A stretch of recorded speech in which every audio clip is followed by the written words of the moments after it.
industries culturelles et créatives. Comme vous le savez, ces assises ont un rôle particulier pour nous, dans la mesure où c'est un moment pour faire un compte rendu de toutes les politiques publiques qui ont été mises en place, pour créer les écosystèmes nécessaires pour impulser les industries culturelles. Je rappelle que les industries culturelles et créatives ont un impact économique important au niveau international sur les différentes industries qu'elle connaît. Bien sûr, il y a des industries plus classiques telles que la musique, le livre, le cinéma, mais les arts plastiques, mais aussi des nouvelles industries qui existent dans le monde, mais dont le Maroc n'a pas pris les parts de marché nécessaires au niveau international, qui est le gaming. C'est des métiers nouveaux, c'est des métiers existants. L'objectif du gouvernement depuis son arrivée, c'est réellement d'impulser cette industrie-là, parce qu'elle va nous permettre aussi de répondre à une problématique qui est sociale et économique, qui est la création de métiers, et j'ai envie de dire la création de nouveaux métiers, ou des métiers existants dans d'autres domaines, mais qui sont aujourd'hui font partie de l'écosystème de cette industrie culturelle. C'est l'objectif aujourd'hui. Vous avez entendu quelques chiffres tout à l'heure.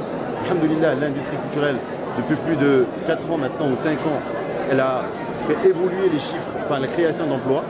Donc ça c'est intéressant, c'est important. Comment prendre les expériences réussies qui existent aujourd'hui au Maroc, comment essayer de les dupliquer avec des modèles de financement nouveaux. Quand je dis modèles de financement nouveaux, c'est-à-dire liés bien évidemment au soutien qu'apporte l'État, mais pas que, aussi les financements privés. Il y a aujourd'hui des banques qui sont présentes avec nous, il y a des hommes d'affaires qui sont présents avec nous. Tout l'intérêt aujourd'hui est d'expliquer que l'industrie culturelle est quelque chose qui est, d'abord c'est l'avenir, d'autres pays ont réussi, et je pense que l'Afrique et le Maroc ont un besoin aussi de réinvestir ce monde-là pour créer ces opportunités. Il reste un lien à créer entre le monde des finances et le monde de la culture. C'est ce que nous essayons de mettre en place à travers ces assises-là et à travers les différents écosystèmes que nous mettons en place par région. Parce qu'il faut le rappeler, chaque région a ses spécificités et l'objectif aujourd'hui, c'est de mettre en valeur les spécificités des régions, des différentes régions, sans créer de concurrence, en tout cas à ce niveau, à notre niveau aujourd'hui. Parce qu'il faut qu'il y ait un accompagnement pour stimuler. Et par la suite, quand on aura atteint une certaine maturité économique et culturelle dans les différentes régions, il pourra y avoir bien évidemment une certaine concurrence entre les régions pour attirer davantage d'investisseurs. Mais aujourd'hui, l'essentiel pour nous, c'est, à titre d'exemple, Ouarzazate, c'est la ville du cinéma par essence, et c'est d'encourager, aller vers plus d'investissements, que ce soit dans le public ou dans le privé.